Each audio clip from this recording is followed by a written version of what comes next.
From messages found which saved lives to those that led to marriages, welcome to 5 astonishing stories of messages found in bottles. The Peckham's message. In 1979, Dorothy and John Peckham were passengers on a cruise ship traveling to Hawaii. The Peckhams decided to put a message in a wine bottle and throw it into the sea. The message contained their names, address, a short note asking the receiver to write back. They also placed a $1 bill to cover the postal charge.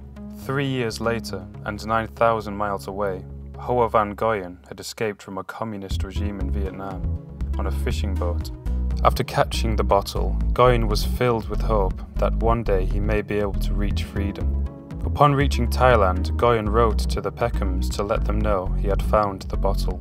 The letter just happened to arrive on John's birthday.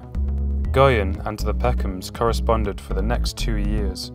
Eventually, the Peckhams arranged for Goyen and his family to move to the US. They met at Los Angeles Airport in 1985. The Josh Baker message. When Josh Baker was just 10 years old, he emptied out his mother's vanilla extract bottle. He wrote a message saying, "My name is Josh Baker, I'm 10. If you find this, put it on the news." The date is April 16, 1995. He placed the note into the bottle and threw it into Wisconsin's White Lake. After high school, Josh joined the Marines and survived his tour of duty in Iraq. Unfortunately, after his return, Josh passed away after a car crash. Just a few months later, Steve Lyder and his friend Robert Duncan noticed a glistening object in White Lake. After capturing the object, they realized it was a bottle with a message in. The message was that of Josh Baker's, written 11 years prior. The Jeremiah Burke message.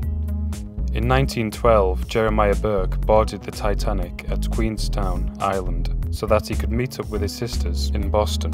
Burke's mother had given him a bottle of holy water, hoping it would bring him good fortune. Unfortunately, after the ship hit the iceberg, Burke was unable to board a lifeboat. As the ship was sinking, he wrote a message saying, "From Titanic, goodbye all, Burke of Glanmire, Cork."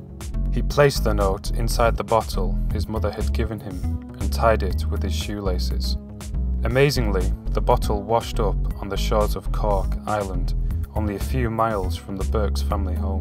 The bottle had been floating in the ocean for 13 months. The message was kept by the family for just under a century before being donated to the Cobb Heritage Centre in 2011. The Hillbrick message. In November 2012, Jeff Flood was walking down 90 Mile Beach in New Zealand. He noticed a bottle floating close to the beach. After carefully opening the bottle, Flood extracted the message. The message was dated March 17, 1936, and said, "At sea, would the finder of this bottle kindly forward this note, where found, the date, to the undermentioned address."